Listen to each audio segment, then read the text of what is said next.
当理想撞上现实的铜墙铁壁，我们该如何自处？哈代在《还乡》中给出了答案：藏于艾敦荒原千年不息的风声里，唯有敬畏自然，直面人性，方能在命运的裂隙中窥见那束微弱却坚韧的光。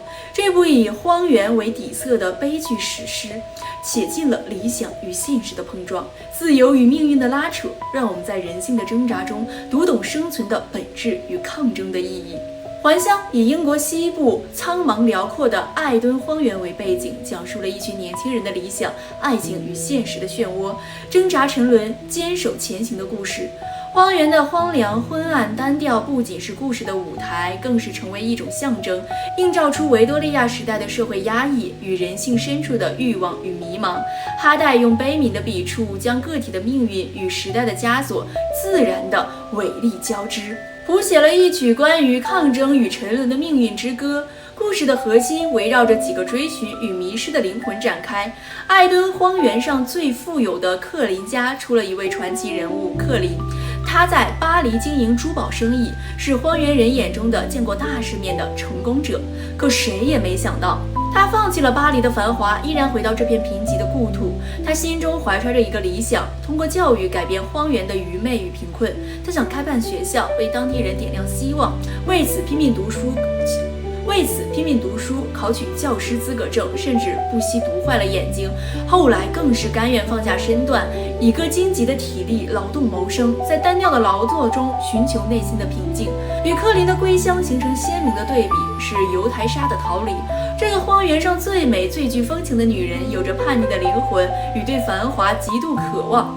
她的童年在繁华的海滨城市度过，见过世界的精彩。父母去世后，被迫来到荒原，便将这里视作监狱与十字架。维多利亚时代对女性的压制，让婚姻成为她逃离的唯一途径。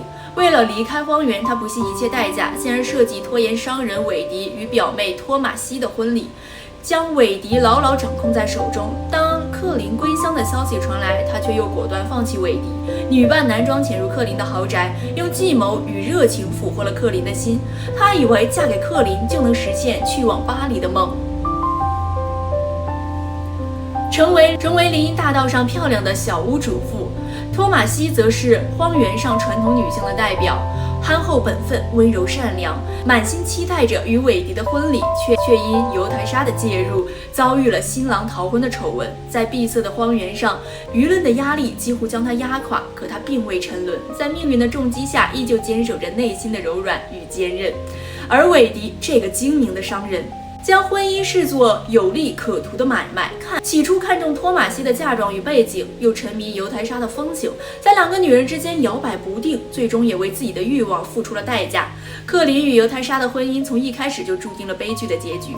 被爱情冲昏头脑的克林不顾母亲的反对，私自迎娶了犹台莎。婚后甜蜜很快就被现实击碎。克林沉醉于改造荒原的理想，满足于割荆棘的单调劳作，甚至在汗水中唱起歌来。可这一切在犹台莎眼中却是难以忍受的降身份。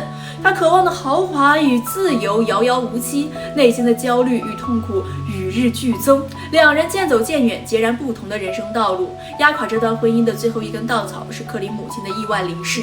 克林的母亲一心想让儿子和解，冒着酷暑登门拜访，却恰逢韦迪也在屋内。犹台莎为避免误解没有开门，导致老人在返程中被毒蛇咬伤身亡。克林将母亲的死归咎于犹台莎，那两人之间形成了一道无法逾越的鸿沟。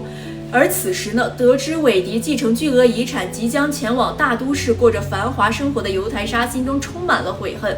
她再次与韦迪暗通款曲，谋划着一场逃离。在一个风雨交加的夜晚，犹台莎与韦迪收拾着行装，趁乱私奔。可恶劣的天气与急切的心情，让他们的马车不慎坠入激流，两个人双双溺水身亡。这场以逃离为目的的私奔，最终以毁灭告终。犹台莎的悲剧并非源于堕落，而是环境压迫下的必然。她的叛逆与欲望挑战了时代的道德枷锁，终究敌不过现实的铜墙铁壁。克林失去了妻子，改造荒原的理想也因为得不到农民的支持而破灭。心灰意冷，他最后成为一名传教士，在信仰中寻求慰藉。